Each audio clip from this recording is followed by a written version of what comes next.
Nous sommes le dimanche 1er mai 2022. Bonjour à tous et merci de regarder RTI 1. C'est demain, lundi 2 mai, que sera célébrée la fête de l'Aïd el-Fitr. Elle marque la fin du mois du jeûne de Ramadan. Le Conseil supérieur des imams des mosquées des affaires islamiques COSIM et le Conseil des imams sunnites CODIS l'ont annoncé hier samedi. Je vous propose d'écouter ce communiqué conjoint. بسم الله الرحمن الرحيم والصلاة والسلام على أشرف المرسلين وعلى آله وصحبه أجمعين. Le COSIM et le CODIS informent la communauté nationale que le croissant lunaire marquant la fin du mois de Ramadan 2022, 1443 de l'Hégire, n'a été observé nulle part sur le territoire national. Par conséquent, la fête de Ramadan en Côte d'Ivoire sera célébré, Inch'Allah, le lundi 2 mai 2022. Les imams souhaitent bonne fête de Ramadan à toutes et à tous. Je vous remercie. Bismillahirrahmanirrahim. Alhamdulillahi wahdah. Wassalatu wassalamu ala man la nabiyya ba'dah amma ba'd. Niye kibaraye kabwanya limami tomba flayoro Côte d'Ivoire COSIM ani CODIS.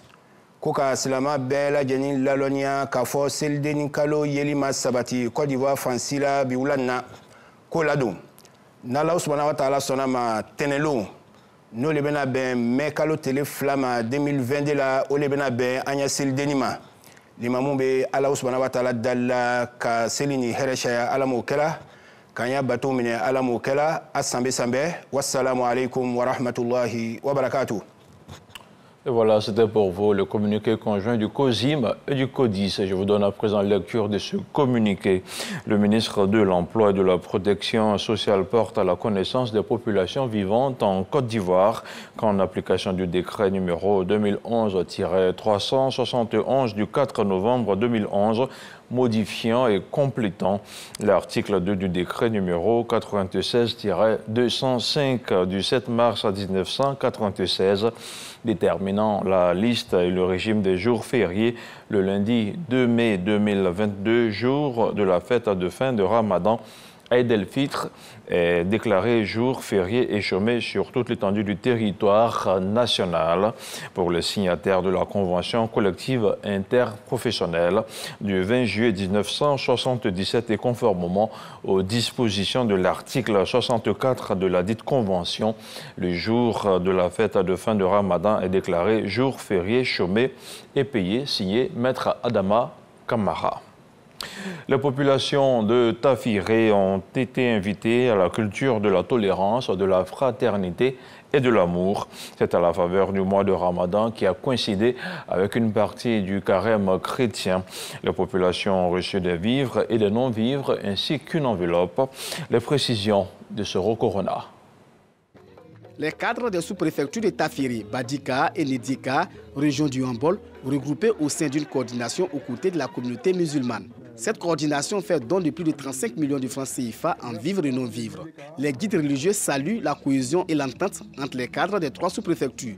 Le porte-parole des imams a demandé à Dieu de renforcer cette unité. Le maire de la commune de Tafiri s'est réjoui de l'union des cadres qui profitent aux populations. Quel maire, en effet, ne serait pas heureux d'avoir dans sa ville des cadres dynamiques, d'avoir des cadres qui pensent à leur population, à leurs parents surtout dans ces mois de pénitence, dans ces mois de partage. Pour le président de la coordination, Ouattara Zie Abou, ce don se veut le symbole de la solidarité, du partage et de l'unité entre les filles et fils des 3 localités. Les vivres et non-vivres qui sont derrière moi, qui sont le fruit de la solidarité entre vos fils et vos filles, qui sont allés à l'aventure, qui n'ont pas oublié d'où ils viennent. Et chaque fois, ils viennent rappeler à votre souvenir que quelle que soit leur fonction, quelle que soit leur position, ils restent vos enfants. La coordination des cadres des sous-préfectures de Tafiri, Badika et Nedika n'a pas oublié les chefs traditionnels. Les gardiens des us et coutumes ont reçu des tenues traditionnelles. Ce soutien aux populations est à sa 4e édition. Et cet autre communiqué du ministère de l'Emploi et de la Protection sociale, un communiqué relatif aux activités commémoratives de la fête du travail. Le ministre de l'Emploi et de la Protection sociale porte à la connaissance des populations vivantes en Côte d'Ivoire que les activités commémoratives de la fête du travail seront organisées le 1er mai 2022 sur l'ensemble du territoire national, c'est-à-dire aujourd'hui, dimanche 1er mai. La cérémonie officielle se déroulera dans les jardins de la primature à partir de 15h GMT, signé Maître Adama Kamara. Et la fête du travail est justement l'occasion pour la rédaction de RTI 1 de se rappeler de toutes ces petites mains qui façonnent notre quotidien. C'est le cas de Joël Yapou, non-voyant depuis la naissance. Il pratique avec passion et acharnement le métier de la menuiserie. Malgré sa défaillance visuelle, Joël a vu ses compétences se bonifier avec le temps. Aujourd'hui, il parvient à réaliser des meubles de grande qualité et à tirer son épingle du jeu. Et on regarde son portrait. Il est réalisé par Khalil Diomandé avec le commentaire de Jean-Marc Djadji. C'est sous cet arbre, situé dans le quartier de la Riviera Bonoumin à Cocody, que Joël, non-voyant depuis la naissance, exerce son métier de menuisier ébéniste. Ce matin, il s'attelle à la fabrication d'un panneau battant de paillasson de cuisine. 97 cm, 5 mm. 97, 5. À ses côtés, son apprenti pour l'assister. Nonobstant son handicap visuel, Joël parvient à manipuler avec dextérité ses outils de travail. La passion pour la menuiserie, Joël l'a développée depuis l'enfance. Dans mes premiers pas, j'ai été voir un menuisier au village. Il a dit, bon, si je te refuse, tu vas dire que c'est parce que tu ne vois pas. C'est lui qui m'a appris à attraper le rabot, à raboter. Un jour, on avait fini de découper les tables et un client l'a appelé. Avant qu'il ne vienne, j'avais fini de clouer ces 3 tables. Et moi, je ne sais pas qu'il était là. Et au moment où j'ai fini tout, je dépose le rabot, il attrape ma main et dit non, vraiment, tu as un talent. Les difficultés et les préjugés dans ce métier, Joël s'y connaît. 22 ans d'expérience, c'est pas facile. Les obstacles, c'est les préjugés, le manque d'outils adaptés pour un non-voyant. Et puis les clients, quand on les approche, qu'on leur dit, je connais quelqu'un qui peut vous faire ça, mais c'est un non-voyant. Tu vois, il y a un peu la réticence. Moi, je comprends. C'est moi qui dois les amener à comprendre que c'est vrai, je suis non-voyant, mais ils peuvent me faire confiance. Les capacités managériales, Joël en dispose également. Il dirige aujourd'hui une équipe de 8 personnes. Ça se passe bien, il y a les trucs que je ne connais pas, mais moi, c'est un patron qui est bon. Dans la foulée, il nous conduit chez l'un de ses clients. Dans cette salle de classe, la bibliothèque et les bureaux des écoliers. Tous confectionnés de main de maître par Joël. Je suis content aujourd'hui parce que, étant non-voyant, je parviens à apporter ma petite contribution à l'évolution de notre société. Et nous sommes satisfaits du travail qu'il fait, vu la qualité des produits qu'il utilise, surtout les bois. Nous avons des bureaux qui datent depuis la création de l'école qui sont encore là. C'est un don particulier qui lui a été fait. Joël est aussi marié et père d'une fillette de 10 ans. Sa bravoure est l'une de ses qualités dont se réjouit son épouse.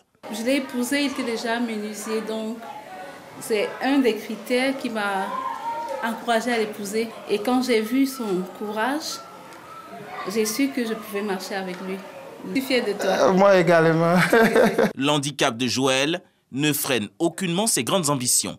J'ambitionne créer une menuiserie inclusive, là où le non-voyant en particulier, mais en général les handicapés, pourront travailler ensemble avec les valides et former des personnes qui sont laissées pour compte. Et je voudrais aussi dire aux personnes handicapées qui pensent que, ayant perdu la vue, qu'on ne peut plus rien faire, ou qui pensent que, ayant perdu un membre de son corps, ne peut plus rien faire. Je dis non, refusons que les gens nous donnent et nous-mêmes apportons aussi. Cet artisan non-voyant compte déjouer tous les pronostics qui ne lui prédisaient aucun avenir dans ce métier. En Côte d'Ivoire, ce sont plus de 1500 personnes vivant avec un handicap qui bénéficient d'un emploi stable selon le rapport 2020 du ministère de l'Emploi et de la Protection sociale. Souhaitons ensemble une bonne fête du travail à Joël et à tous les assimilés. 2 agents de santé ont été mis aux arrêts. Ils se sont rendus coupables de la vente d'une poche de sang à un tarif non homologué. Les faits se sont déroulés dans la commune d'Abobo à titre conservatoire. Ces agents seront suspendus de même que leur salaire. L'éclairage de Didier Nguessan.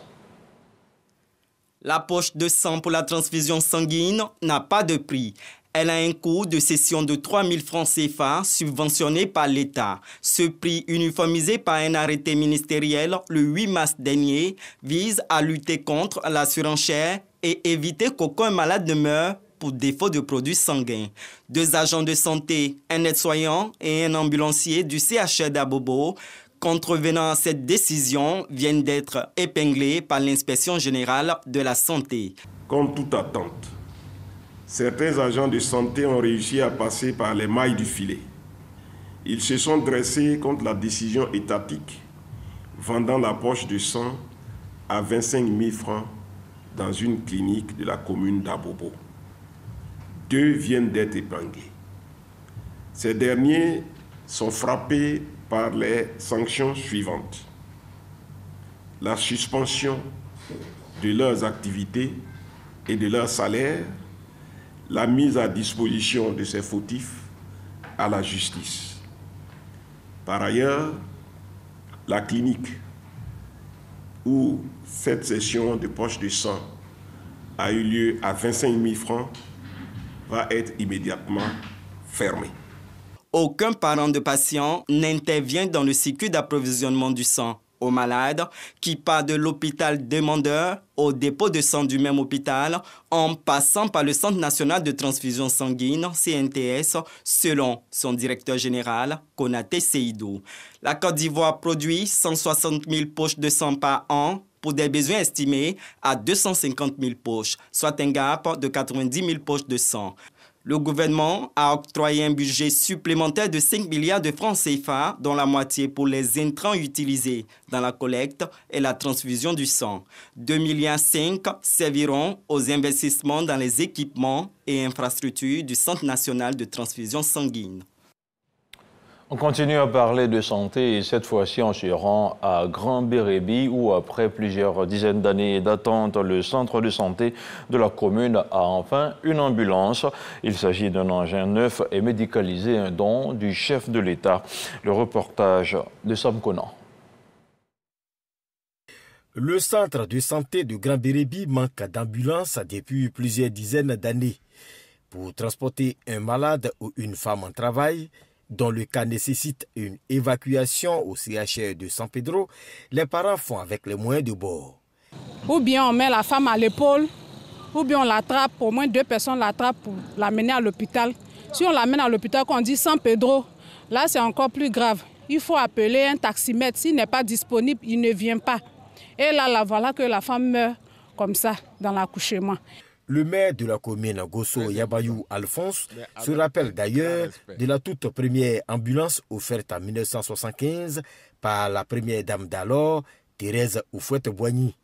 Aujourd'hui, grâce au président Alassane Ouattara, Grand Bérébi, ville touristique et balnéaire, a une nouvelle ambulance médicalisée. En 2022, Dieu fait grâce. Voilà l'ambulance. Et par qui c'est venu? C'est par le président de la République que la mairie a eu cette ambulance-là. Nous sommes très contents. On dit merci au président Ouattara, qui est mon ami. Pour le sous-préfet Victoire Vamoudri, qui a réceptionné et remis les clés de l'ambulance au responsable du centre de santé, Grand Bérébi a raison de dire merci au chef de l'État. La sous-préfecture bénéficie de plusieurs actions de développement.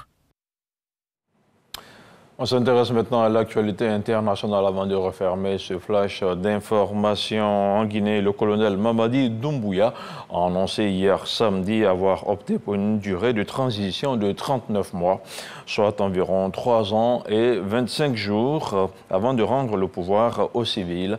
Le chef de la junte n'a toutefois pas précisé à partir de quand le délai commencerait. Une déclaration faite dans une adresse télévisée à la nation à l'issue de consultations politiques boycottées par de très nombreux partis politiques.